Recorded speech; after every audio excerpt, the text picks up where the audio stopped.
My message to unvaccinated Americans is this: what more is there to wait for? What more do you need to see? We've made vaccinations free, safe, and convenient. The vaccine has FDA approval. Over 200 million Americans have gotten at least one shot. We've been patient, but our patience is wearing thin, and your refusal has cost all of us. Get vaccinated. So you basically see this is going to be like, well, it's almost like, you probably don't see it like this, the two different classes of people. If you're vaccinated or if you're unvaccinated, you have all these rights. If you are vaccinated... That is what it is, so, yep. Yeah, if you are anti-mandate, you are absolutely anti-vax. I don't care what your personal vaccination status is. If you support, champion, give a green light, give comfort to, support anybody who argues against the vaccine, you are an anti-vaxxer. Absolutely. Your personal vaccination status is utterly irrelevant. If you campaign against the mandate, if you campaign against people being vaccinated in vulnerable settings, teachers in classrooms, I'll be really clear, at that point in time, people are actually supporting the idea of a teacher being unvaccinated in a remote community classroom with kids who cannot be vaccinated. I reject that utterly, I still reject it. And if you are out there in any way, shape or form campaigning against this mandate, you are absolutely anti-vax.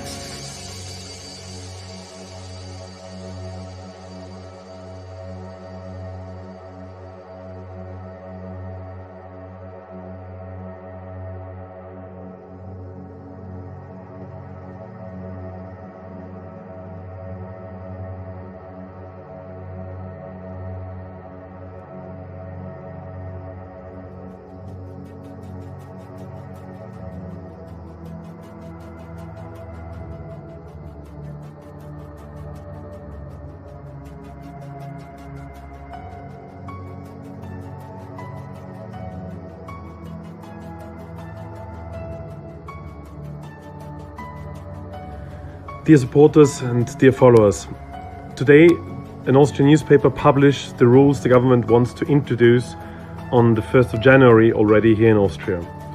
Those rules say that if you're not vaccinated, you can get fined up to 2,000 euros each time you're caught unvaccinated. This can mean, and this is explicitly being said so, that you can also get fined more than once a day, also 3 times, 4 times, 5 times if you're unvaccinated. If you refuse to pay this, the government wants to put us into a separate prison, which has to be created for unvaccinated people up to 1 year.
If COVID was a battlefield, it would still be warm with the bodies of the unvaccinated.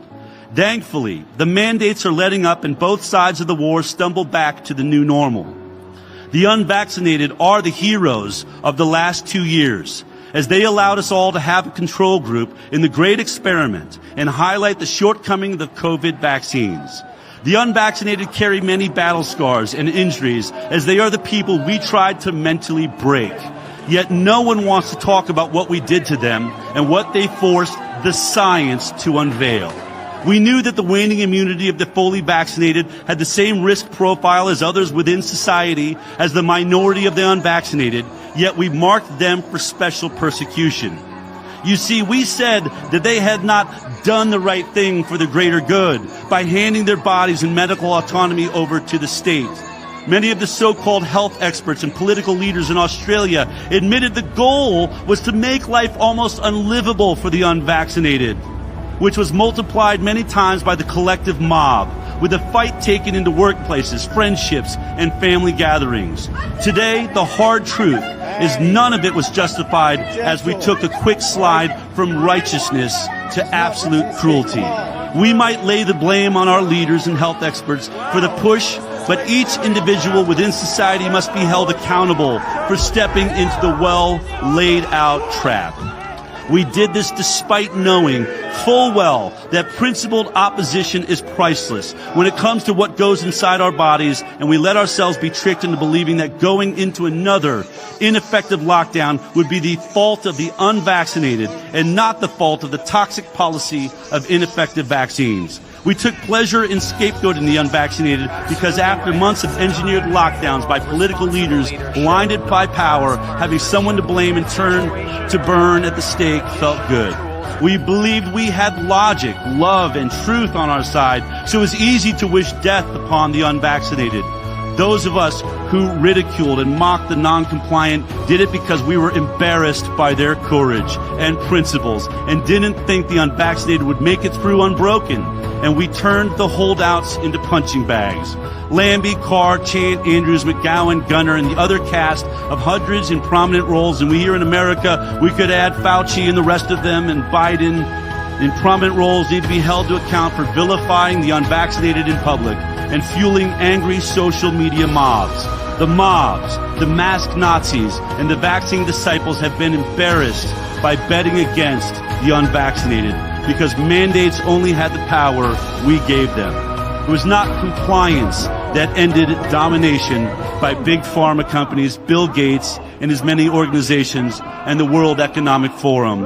It was thanks to the people we tried to embarrass, ridicule, mock, and tear down.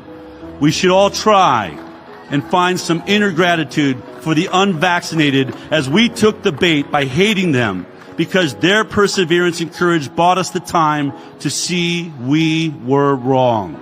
So if mandates ever return for COVID or any other disease or virus, hopefully more of us will be awake and see the rising authoritarianism that has no concern for our well-being and is more about power and control. The war of the unvaccinated was lost, on the unvaccinated was lost, and we should all be very thankful for that.